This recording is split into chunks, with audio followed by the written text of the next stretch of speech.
ഈ വെറുപ്പ് പറയുന്ന ആളുകൾക്ക് കിട്ടുന്ന ഒരു പ്രതികരണം അത് പ്രധാനപ്പെട്ട ഒരു കാര്യം. പ്രത്യേകിച്ചും ഈ ഭരണ ഭാഗത്തു നിന്നുള്ള ഇപ്പം ഈ നാർക്കോട്ടിക് ജിഹാദ് കേൾക്കുമ്പോൾ തന്നെ ചിരി വരുന്ന രൂപത്തിലുള്ള വെറുപ്പ് ഉൽപാദനമാണ്.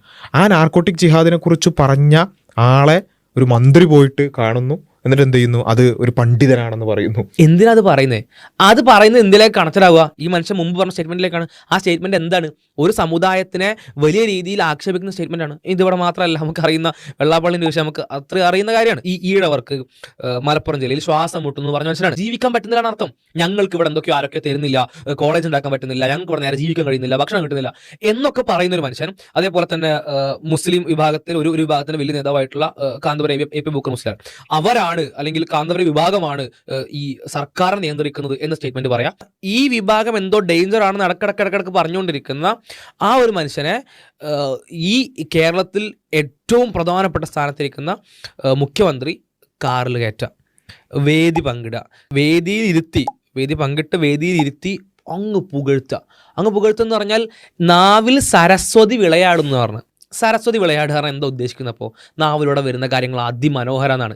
എന്തൊക്കെയാണ് അദ്ദേഹത്തിന്റെ നാവിലൂടെ വരുന്നതായിട്ട് കേരളം ചർച്ച ചെയ്ത വിഷയങ്ങൾ? ഈ മുസ്ലിം വിദ്വേഷമാണ്.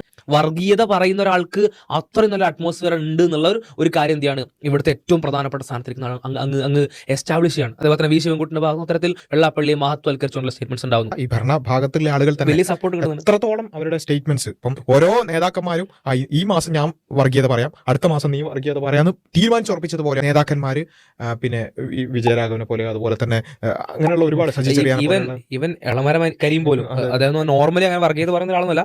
പറയുന്നത് റിക്രൂട്ട്മെന്റ് ജിഹാദ്. കുറച്ചധികം ആളുകൾ സെൻട്രൽ യൂണിവേഴ്സിറ്റിയിൽ പഠിക്കുന്നതായിട്ട് ഒബ്സർവ് ചെയ്തിരുന്നത് തോന്നുന്നത്. അത് ഒബ്സർവ് ചെയ്തപ്പോഴേക്ക് ടെൻഷനായി. ഇങ്ങോട്ട് വന്ന് പറയുന്നത് റിക്രൂട്ട്മെന്റ് ജിഹാദ് നടക്കുന്നു, ഇവിടുന്ന് ആരൊക്കെയോ റിക്രൂട്ട് ചെയ്ത് അങ്ങോട്ട് കൊടുക്കും. അതൊക്കെ കൊടുക്കുന്ന ഒരു മെസ്സേജ് ഉണ്ട്. നിങ്ങൾ എത്ര വെറുപ്പുണ്ടാക്കിയാലും എത്ര വിഭാഗീയത ഉണ്ടാക്കിയാലും എന്ത് തന്നെ പറഞ്ഞാലും ഇപ്പോൾ ഒന്നും സംഭവിക്കാൻ പോകുന്നില്ല. ഇവിടെ നമുക്കറിയാം ഈ ഇലക്ഷനുമായിട്ട് ബന്ധപ്പെട്ടുകൊണ്ടൊക്കെയാണ് ചില പ്രസ്താവന, ചെറിയ ചില അങ്ങോട്ടും ഇങ്ങോട്ടും വരുന്ന പ്രസ്താവനകൾ പോലും കേസ് എടുക്കുകയും ഫേസ്ബുക്കിൽ നൽകുകയൊക്കെ ചെയ്യുന്ന കാര്യങ്ങൾ നമ്മൾ കാണുന്നുണ്ട്. എന്ന് വെച്ചാൽ അതിന്റെ അർത്ഥം എന്താ? ഒരു സിസ്റ്റം അല്ലെ, ഒരു സിസ്റ്റം ഉണ്ട്. നിയന്ത്രിക്കാൻ തീരുമാനിച്ചാൽ അനാവശ്യം തടയാൻ പറ്റുന്ന സിസ്റ്റം ഇവിടെ ഉണ്ട്.